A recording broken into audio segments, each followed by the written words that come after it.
Bismillahirrahmanirrahim. Assalamualaikum warahmatullahi wabarakatuh. Alhamdulillahirabbil alamin. Nahmadullaha hamdan syakirin, hamdan na'imin, hamdan yuafi ni'amahu wa yukafi'u mazidah. Ya Rabbana lakal hamdu kama yanbaghi li jalali wajhikal karimi wa azimi sultanik. Asyhadu an la ilaha illallah wa asyhadu anna sayyidana Muhammadar Rasulullah. Allahumma salli ala sayyidina Muhammadin abdika wa rasulikan nabiyil ummi wa ala alihi wa sahbihi wa sallim. Amma ba'du. Jamaah yang dirahmati oleh Allah Subhanahu wa taala, sebelum kita memulai, mari kita sama-sama membaca Al-Fatihah. Kita khususkan untuk Sayyid Muhammad, penulis wasiat, dan juga Sayyid Abdul Aziz yang menjelaskan wasiat beliau. Ala hadhihi niyya wa bikulli niyatin salihah wa ila hadratin nabiyil mustafa sallallahu alaihi wa alihi wasallam. Al-Fatihah. A'udzu billahi minasyaitonir rajim. Bismillahirrahmanirrahim. Alhamdulillahirabbil alamin. Arrahmanir rahim. Maliki yaumiddin. Iyyaka na'budu wa iyyaka nasta'in. Ihdinas siratal mustaqim. Siratal ladzina an'amta 'alaihim ghairil maghdubi 'alaihim waladdallin. Amin. Jamaah yang dirahmati oleh Allah Subhanahu wa taala, insyaallah pada kesempatan kali ini kita akan mengkaji wasiat beruntung dan selamat dengan diam di halaman 71. Benar ya Ustaz? Benar gak? Apa itu? Ya. Setelahnya. Benar, setelahnya kan?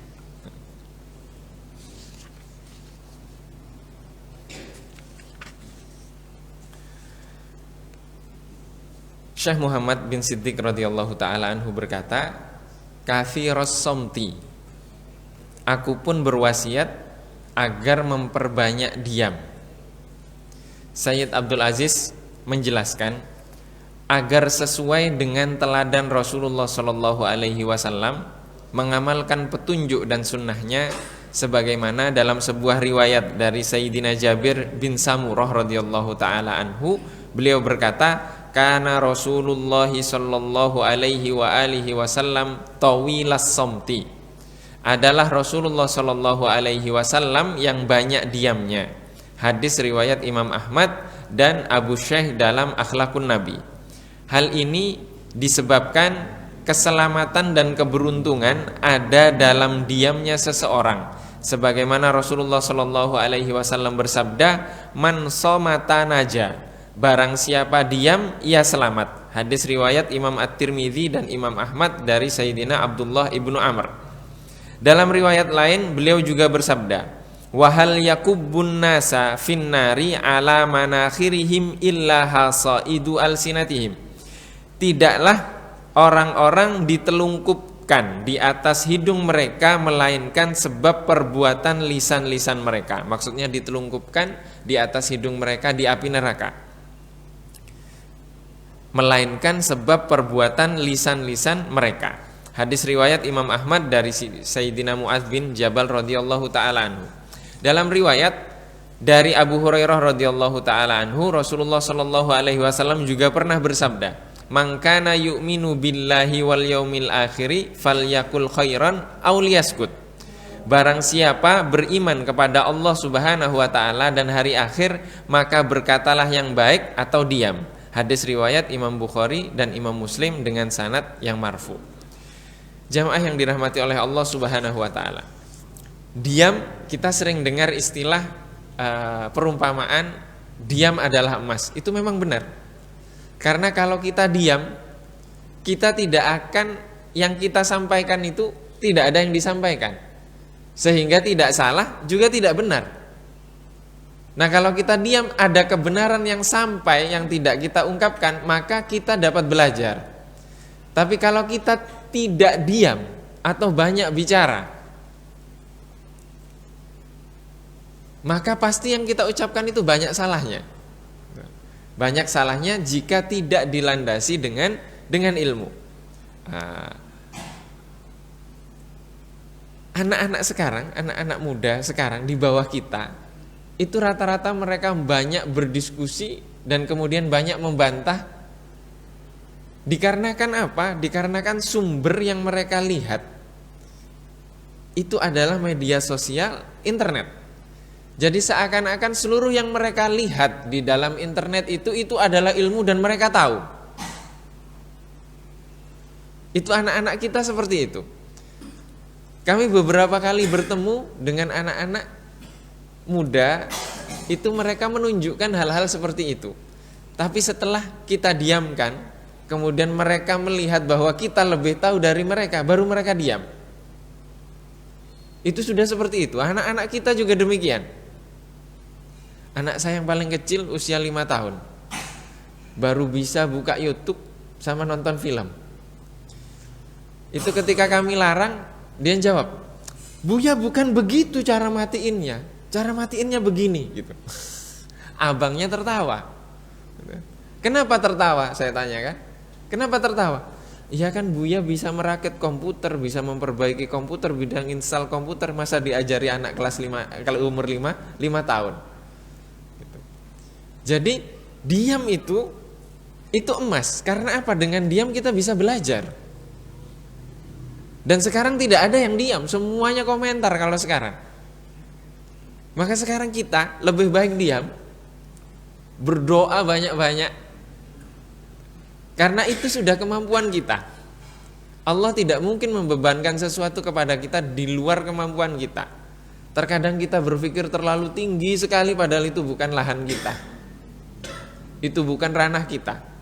Jadi kita diam, fokus kepada amanah yang Allah berikan kepada kita. Fokus di situ. Sekarang diam itu emas. Diam itu emas karena kalau tidak diam kita pasti banyak salahnya. Banyak komentar-komentar salah, banyak menulis salah, banyak berbicara salah. Akhirnya ketahuan kesalahan kita. Ini tentang diam, di mana Rasulullah Shallallahu Alaihi Wasallam di sini juga sudah mengingatkan. Berkali-kali Rasulullah mengingatkan dan banyak riwayat yang semakna dengan ini, yaitu barang siapa beriman kepada Allah dan hari akhir, maka berkatalah yang baik atau diam. Berkata baik atau diam. Kita mau berkata baik, bagaimana kalau kebaikan saja kita tidak tahu yang mana yang baik, yang mana yang tidak? Bagaimana kita tahu kebaikan? Kalau tidak dengan belajar. Bagaimana kita bisa belajar kalau kita banyak bicara? Maka di sini kita hendaklah banyak diam sebagaimana dicontohkan Rasulullah Shallallahu Alaihi Wasallam. Pernah sahabat itu berseteru ketika pindah. Jadi Rasulullah mengarahkan setelah perang dengan Bani Qainuqa kalau tidak salah. Itu Rasulullah memerintahkan untuk pergi ke Bani Quraidzah di Madinah ini. Ini kabilah-kabilah Yahudi, suku-suku Yahudi yang ada di Madinah, yang diperangi oleh Rasulullah Shallallahu Alaihi Wasallam. Ketika sampai, Rasulullah sebelum berangkat itu beliau bersabda, sabda beliau, la yusolliyanna ahadukumul asra illa fi Bani Quraidzah. Jangan sekali-kali seorang pun dari kalian melaksanakan sholat asar kecuali setelah sampai di Bani Quraidzah. Sahabat terbagi dua. Yang pertama, tekstual, perintahnya Rasulullah ini dilaksanakan secara tekstual. Mereka nggak mau sholat asar kecuali setelah sampai. Akhirnya mereka mempercepat jalan mereka sehingga sampai di Bani Quraidzah sebelum maghrib. Jadi bisa sholat asar. Sahabat yang lain perhitungannya beda. Ini perkiraannya nggak akan nyampe, maka saya sholat di jalan saja. Sholat di atas tunggangan mereka. Karena perhitungan mereka tidak sampai. Sesampai di Bani Quraidzah, dua kelompok sahabat yang berbeda pendapat ini, mereka menghadap ke Rasulullah. Rasulullah, ini loh, dia nggak taat kepadamu karena apa? Dia nggak sholat asar di Bani Quraidzah. Apa yang dilakukan Rasulullah? Rasulullah menjelaskan. Tidak, Rasulullah senyum saja kemudian ditinggal. Nggak banyak ngomong Rasulullah. Artinya apa? Kalau Rasulullah sudah senyum, tidak ngomong, dua-duanya benar. Nggak mungkin Rasulullah membiarkan kesalahan itu terjadi gitu. Ketika wahyu itu sedang turun. Ini namanya ketetapan. Coba Rasulullah sudah kalau benar tidak dikomentari, diam saja. Kalau kita kan enggak, kita jelaskan dua-duanya. Oh ini benar begini, yang ini juga benar begini. Rasulullah enggak. Sehingga ketetapan Rasulullah, diamnya Rasulullah saja memiliki makna. Diamnya Rasulullah memiliki makna. Itu ditiru oleh Imam Al-Bukhari. Imam Bukhari itu kadang kalau menilai seorang rawi tidak dikomentari. Nah, diamnya Imam Bukhari itu jadi disertasi S3. Jadi diamnya Imam Bukhari, maknanya apa? Jadi rawi-rawi yang dihukumi oleh Imam Al-Bukhari itu yang tidak dikomentari sedikit pun, itu hukumnya apa? Memiliki hukum. Coba diamnya Imam Al-Bukhari, bagaimana diamnya Rasulullah? Jadi diam itu memiliki makna yang amat sangat tinggi sekali. Kemudian wasiat yang selanjutnya adalah menanggung perlakuan buruk. Syekh Muhammad bin Siddiq radhiyallahu taala anhu, beliau berkata, tahmilu adzaman jahila alaika. Aku pun berwasiat agar kamu menanggung perlakuan buruk orang yang tidak mengerti. Jadi kalau ada orang berbuat buruk kepada kita karena ketidaktahuannya, maka itu kita harus mampu mengemban perbuatan buruk tersebut, memikul perbuatan buruk tersebut. Said Abdul Aziz berkata, seperti Rasulullah Shallallahu Alaihi Wasallam, beliau menghadapi kebodohan orang yang menyakitinya dengan memaafkan dan memakluminya, serta menanggungnya dengan penuh kesabaran. Sebagaimana riwayat dari Sayyidah Aisyah radhiyallahu taala anha, man taqama Rasulullah sallallahu alaihi wa alihi wasallam li nafsihi qattu illa ayyuntahaka hurmatullahi taala fayantaqimu lillahi biha. Dan Rasulullah sallallahu alaihi wasallam tidak pernah marah sama sekali terhadap suatu perkara, melainkan bila beliau melihat larangan Allah Subhanahu wa taala dilanggar, maka beliau akan marah karena Allah Subhanahu wa taala. Hadis riwayat Imam Al-Bukhari dan Imam Muslim. Dalam riwayat lain disebutkan, kana Rasulullah sallallahu alaihi wa alihi wasallam asbaron nasi ala auzarin nasi. Rasulullah sallallahu alaihi wasallam adalah sosok yang paling sabar terhadap perlakuan buruk manusia. Hadis riwayat Abu Sa'ad dalam At-Tabaqat dari Ismail bin Ayyash. Diriwayatkan dalam hadis sahih bahwa Rasulullah Shallallahu Alaihi Wasallam pernah dikritik secara asal tidak patut oleh orang-orang yang memiliki perangai buruk. Lalu Rasulullah Shallallahu Alaihi Wasallam bersabda, laqad udhiya Musa bi aktsara min hadza fasabar. Sungguh Nabi Musa alaihi salam telah disakiti lebih banyak daripada ini, namun beliau bersabar. Sungguh Allah Subhanahu wa taala telah memuji mereka yang jika orang-orang bodoh menyapa dengan tidak baik atau menyakiti mereka, maka mereka menimpalinya dengan kata-kata yang mengandung keselamatan. Sebagaimana dalam firman Allah Subhanahu wa taala, wa ibadur rahmanil ladzina yamshuna 'alal ardi hauna wa idza khatabahumul jahiluna qalu salama. Dan hamba-hamba Allah yang maha penyayang itu ialah orang-orang yang berjalan di atas bumi dengan rendah hati, dan apabila orang jahil menyapa mereka, mereka mengucapkan kata-kata yang mengandung keselamatan.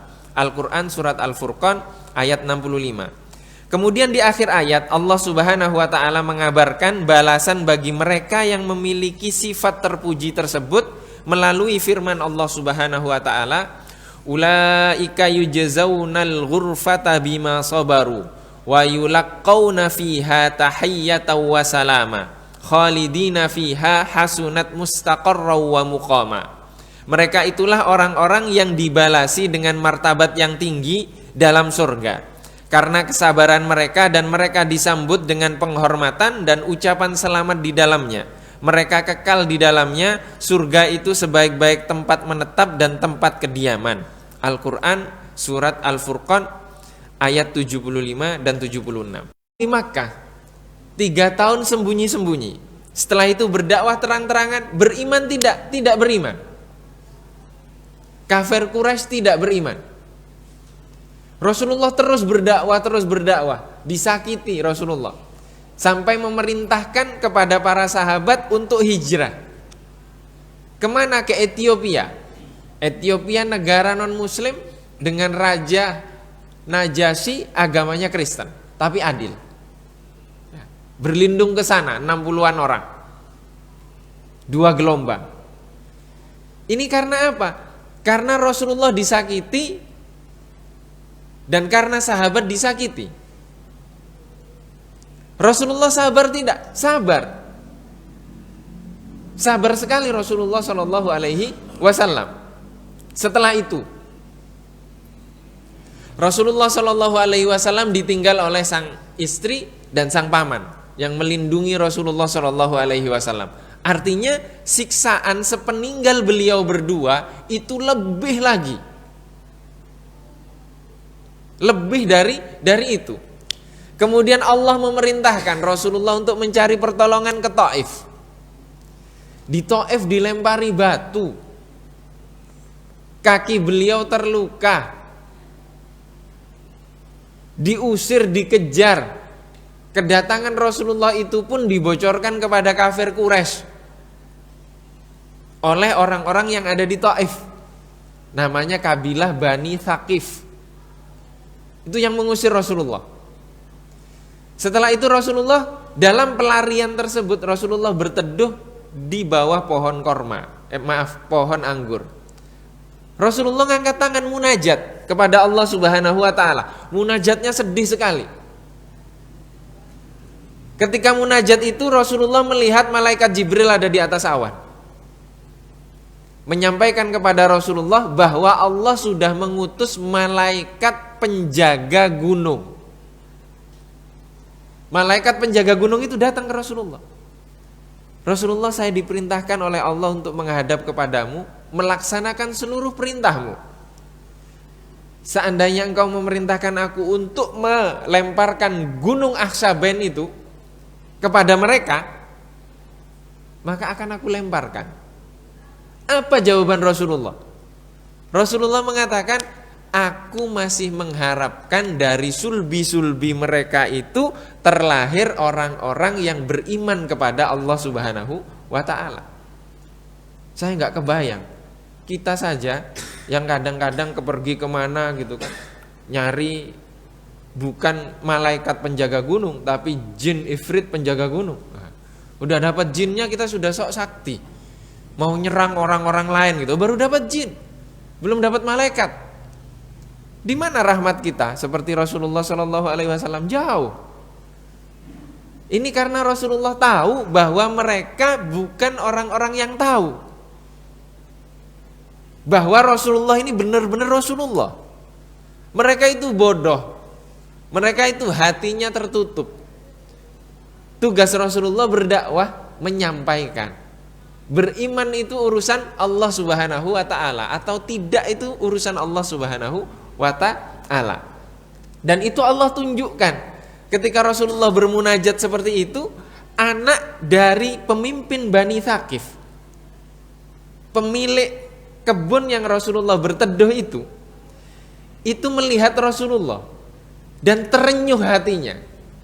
Kemanusiaannya terenyuh karena ada orang yang terusir dan sekarang sedang terzalimi.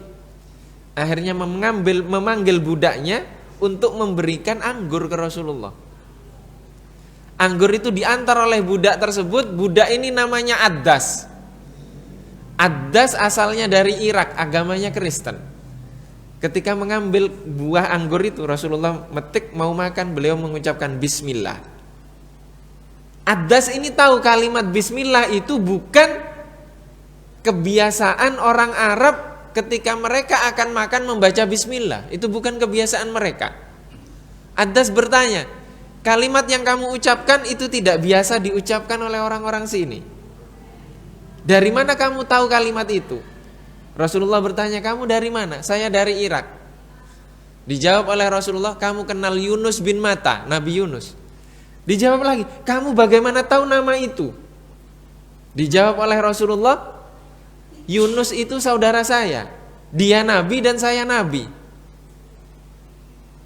Ini nggak ada internet waktu itu, nggak bisa buka Google Rasulullah.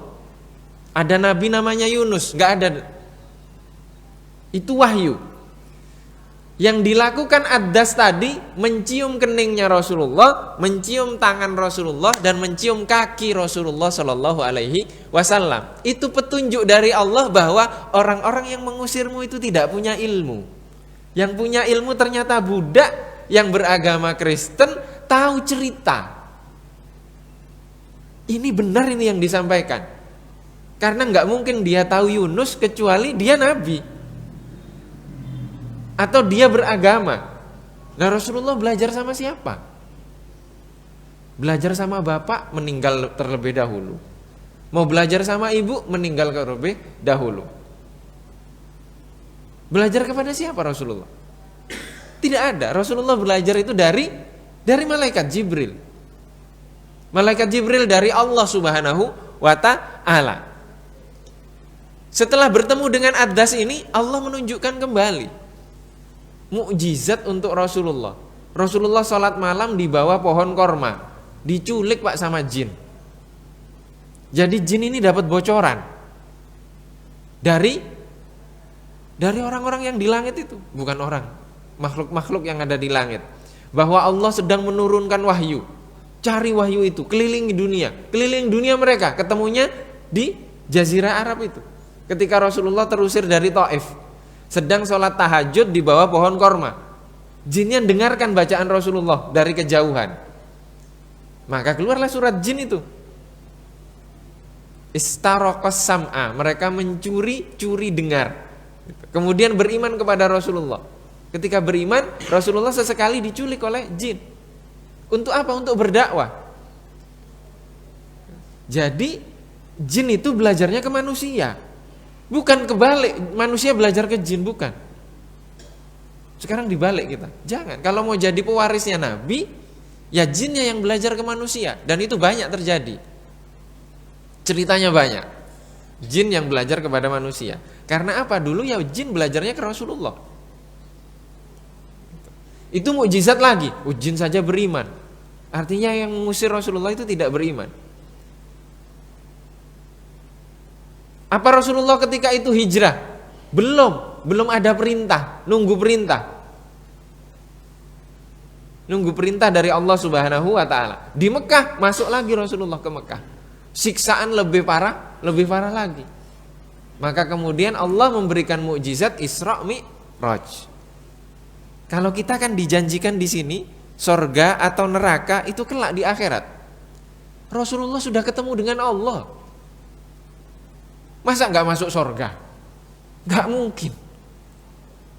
Jadi balasannya dari kebodohan manusia yang menyakiti Rasulullah, itu Rasulullah diberikan tiket untuk bertemu dengan Allah Subhanahu wa ta'ala. Maka di sini menanggung perlakuan buruk itu adalah ibadah yang amat sangat tinggi sekali nilainya, sehingga Rasulullah Shallallahu Alaihi Wasallam mendapatkan tiket untuk bertemu dengan Allah yang tidak didapatkan oleh nabi-nabi yang lainnya. Jadi kita harus sabar kalau ada orang-orang yang tidak tahu berbuat zalim kepada kita. Sabar saja. Apa tidak berusaha? Berusaha. Kalau tidak berusaha, Rasulullah masa lari?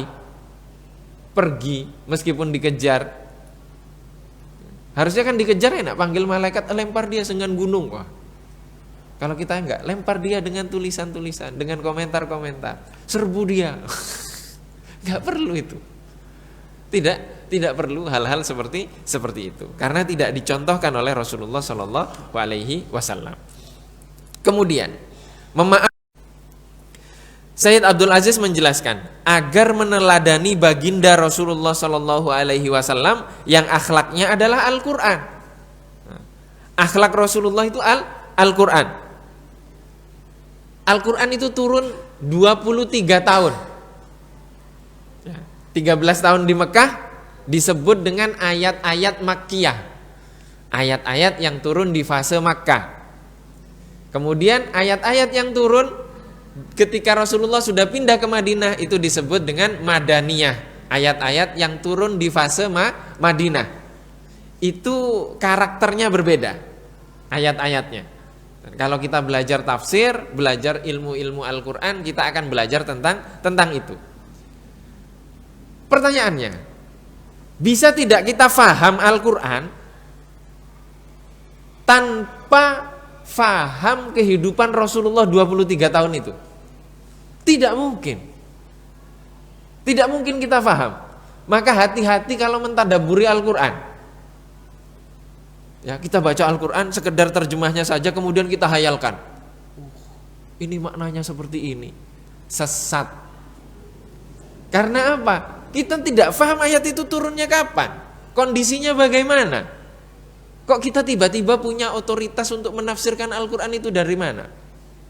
Maka hati-hati, paling mudah adalah baca tafsir penjelasan dari orang-orang yang sudah belajar itu. Banyak tafsir-tafsir berbahasa Indonesia dibaca. Yang nulis yang tanggung jawab, bukan kita. Bukan kita, karena kita hanya menyampaikan dan berusaha untuk belajar. Demikian juga ketika duduk di sini sama. Kalau salah, bapak-bapak memahami apa yang saya sampaikan, kemudian ternyata yang saya sampaikan salah, saya yang tanggung jawab. Saya yang tanggung jawab. Maka di sini itu beratnya. Ya, maka di sini Al-Quran itu adalah akhlaknya Rasulullah Shallallahu Alaihi Wasallam, dan memaafkan itu adalah akhlaknya Rasulullah Shallallahu Alaihi Wasallam. Allah Subhanahu Wa Taala berfirman, wa jazaa'u sayyi'atin sayyi'atum mithluha faman afa wa aslaha fa ajruhu 'ala Allah. Dan balasan suatu kejahatan adalah kejahatan yang serupa. Maka barang siapa memaafkan dan berbuat baik, maka pahalanya atas tanggungan Allah Subhanahu wa Ta'ala. Al-Quran surat Asy-Syura ayat 40. Ini memaafkan. Jadi kalau memaafkan, balasannya Allah yang menanggung. Dirahasiakan. Ada adat di Mesir itu. Jadi di Mesir itu kan kalau undang-undangnya itu Hanafi, coraknya lebih ke Hanafi karena peninggalan dari Turki Utsmani. Maka peraturan perundang-undangnya terpengaruh oleh mazhab Hanafi. Di sana kalau terbukti membunuh juga akan dibunuh, kecuali jika keluarganya memaafkan. Nah, ini beberapa hal terjadi. Terbukti membunuh, kemudian akan dibunuh, keluarganya memaafkan. Nah, ketika memaafkan, orang pembunuh ini dia harus menyembelih sapi di Mesir. Ini di beberapa kabilah-kabilah di Mesir, di perkampungan. Menyembelih sapi, kemudian orang yang membunuh tersebut dikafani. Ketika menyembelih sapi ya dimasak kemudian orang semuanya diundang datang untuk makan. Tapi yang pembunuh tadi itu dikafani. Artinya apa? Ini bahasa isyarat dan adat mereka, bahwa seharusnya yang pembunuh ini sudah mati. Karena dimaafkan oleh keluarga orang yang dibunuh, maka dia tidak jadi mati. Maka sekarang kita umumkan bahwa orang ini aslinya sudah mati. Karena dimaafkan, maka dia dikafani. Agar apa? Agar dia tidak melakukan hal-hal seperti itu lagi. Ini adat yang bagus. Bid'ah tidak ya bid'ah. Tapi kan setidaknya jadi teguran bagi orang lain untuk tidak membunuh. Kalau sekarang kan mudah sekali membunuh. Sedikit-sedikit berita pembunuhan. Yang terbaru ibu membunuh anaknya yang masih bayi. Ya Allah. Itu gimana? Sepertinya nyawa itu tidak ada harganya. Padahal Rasulullah Shallallahu Alaihi Wasallam bersabda,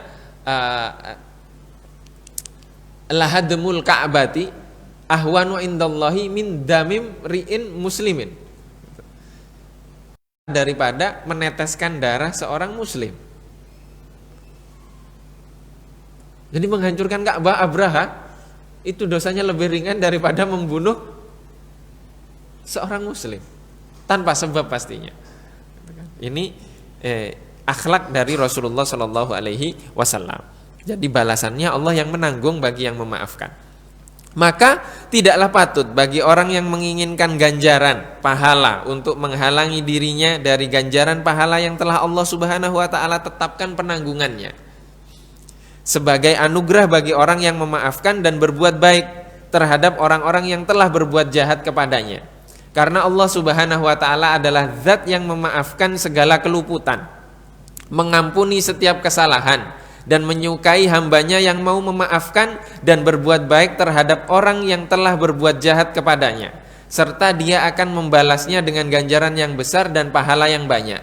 Rasulullah Shallallahu Alaihi Wasallam bersabda, "Man sarrahu ayyushrafa lahu al-bunyanu wa turfa'a lahu ad-darajatu falya'fu." Memaafkan orang yang menzalimi. Sulit tidak? Sulit. Ini teori. Prakteknya itu kapan? Prakteknya dalam kehidupan. Jadi berteori itu mudah, tapi praktek itu yang sulit. Itu kenapa Al-Quran itu diwahyukan menyesuaikan kejadian. Karena Al-Quran itu dipraktekkan, bukan teori. Bukan sekedar teori. Pernah kami sampaikan juga di sini. Kami ketika program pasca sarjana di jurusan hadis, itu kami pernah mempelajari hadis innamal a'malu binniyat 3 bulan kurang lebih. Satu hadis 3 bulan, detail kami pelajari. Kesimpulannya ikhlas. Setelah pulang dari pendidikan ke Jakarta, ngimami saja kami nggak ikhlas. Baca panjang biar diakui punya hafalan banyak. Gak tahu yang sholat di belakangnya orang-orang sepuh. Apa itu ikhlas? Enggak, ternyata teori saja tidak cukup. Allah butuh uji dulu, kamu gak ikhlas dulu sampai nanti kamu ikhlas. Setelah selesai dengan urusan itu, jadi khotib amplopnya tertukar dengan Bilal. Wah jauh 1:10. Tertukar, ikhlas atau tidak?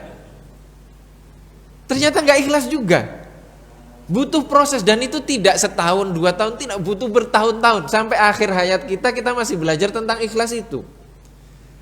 Dan itu contohnya bagaimana? Ya Rasulullah. Itu buktinya bahwa teori di buku nggak bermanfaat kalau tidak diamalkan. Tidak bermanfaat kalau tidak diamalkan. Nah ini setelah ini nanti di belakang itu ada juga wasiat yang untuk memperbanyak sholat tahajud. Saya baru mengajarkan tema itu sekitar 3 minggu lalu atau 1 bulan yang lalu. Dan saya jujur, saya jarang sekali tahajud. Sebulan itu bisa dihitung jari. Ngajar tahajud, susahnya Masya Allah. Gak masuk, karena gak ngamalkan. Setelah ngajar itu saya dengarkan lagi di YouTube. Kok hambar isinya? Karena apa? Karena gak tahajud. Jadi ngajar seperti ini gak enak. Kenapa gak enak? Kalau gak diamalkan gak bisa masuk. Jadi harus diamalkan dulu. Maka Salahuddin Al-Ayyubi ketika ingin menyerang Palestina itu, kan ada yang mencegat. Yang nyegat itu, kamu kalau berangkat sekarang tidak akan menang. Balik Salahuddin Al-Ayyubi dengan pasukannya. Kemudian pasukannya itu diperintahkan untuk membaca Ihya Ulumuddin. Dikira baca saja gitu. Baca sampai hatam, enggak diamalkan itu. Maka enggak mudah untuk mengajar hal-hal seperti itu. Sulit sekali. Dan setelah itu ujiannya pun berat. Makanya di sini memaafkan perbuatan orang yang menzalimi kita. Setelah ini bisa jadi kita dizalimi orang kemudian ingat ini. Maafkan enggak ya? Maafkan enggak ya? Kami pun seperti itu, sama artinya kita sama-sama belajar. Jadi kalau ada orang-orang yang menzalimi, kita tetap mendoakan. Bisa tidak? Ini orang ini zalim ke kita. Ayolah, kita kumpulkan semua jamaah Masjid Al-Ikhlas, kita baca Hizib Nasor untuk dia. Yang kita doakan itu sama-sama muslim, sholatnya sama-sama dengan kita, gitu kan? Kita doakan kehancuran, kebinasaan, bagaimana?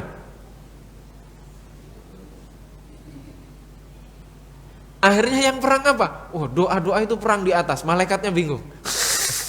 Ini sama-sama muslim kok serang-serangan katanya. Kenapa seperti itu? Maka ini Rasulullah. Jadi memaafkan orang yang mendolimi kita. Kemudian memberi kepada orang yang melarang kepada kita. Jadi dia tidak memberi kita, kita beri. Dia memutus silaturahim, kita sambung. Kita sambung. Ada seorang kiai ini punya masalahnya biasalah, warisan atau apa sejenis itu, sehingga satu keluarga itu putus hubungannya. Banyak yang ngomong-ngomong di belakang, oh begini. Kiai ini orang yang zalim kepada dia, membicarakan dia di belakang. Rahim itu tidak membicarakan apa-apa, hanya sekedar nanya kabar, nanya anak, terus seperti itu. Sampai orang yang menzalimi itu bingung. Ini orang saya zalimi di belakang kok terus baik gitu kan. Datang ke rumah terus rutin. Tapi tidak pernah membicarakan masalah yang sedang dipertengkarkan. Akhirnya nyambung-nyambung sendiri, akur-akur sendiri, dan hilang masalah itu. Coba, itu menyambung silaturahim. Jadi orang yang memutus silaturahim, kita yang nyambung. Kita yang nyambung. Tapi sulit juga kalau dengan WA kan, WA saja karena di grup lagi rame gitu kan, oh sudahlah bapak itu gitu banget komennya, saya blok lah. Kita nggak bisa buka blok, bisanya kita datangi ke rumahnya, kita silaturahim. Maka hati-hati gitu kan, bahwa apa tugas yang disampaikan, dicontohkan Rasulullah itu menyambung terus, tidak pernah memutus.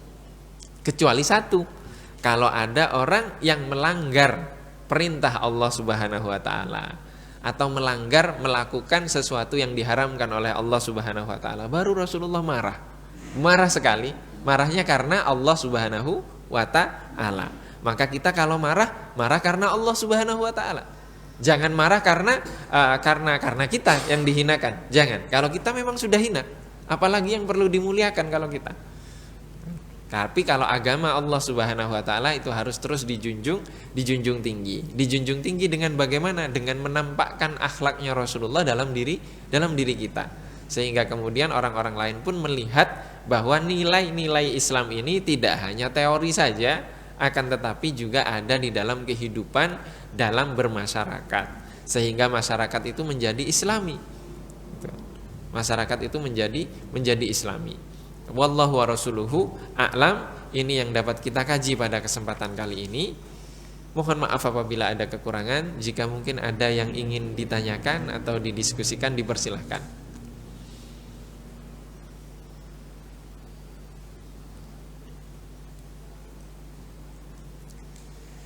Tidak ada? Jika tidak ada, mari kita sama-sama tutup dengan membaca doa kafaratul majlis. Subhanakallahumma wa bihamdika asyhadu an la ilaha illa anta astaghfiruka wa atubu ilaik. Wabillahi taufiq wal hidayah war ridha wal inayah. Wassalamualaikum warahmatullahi wabarakatuh.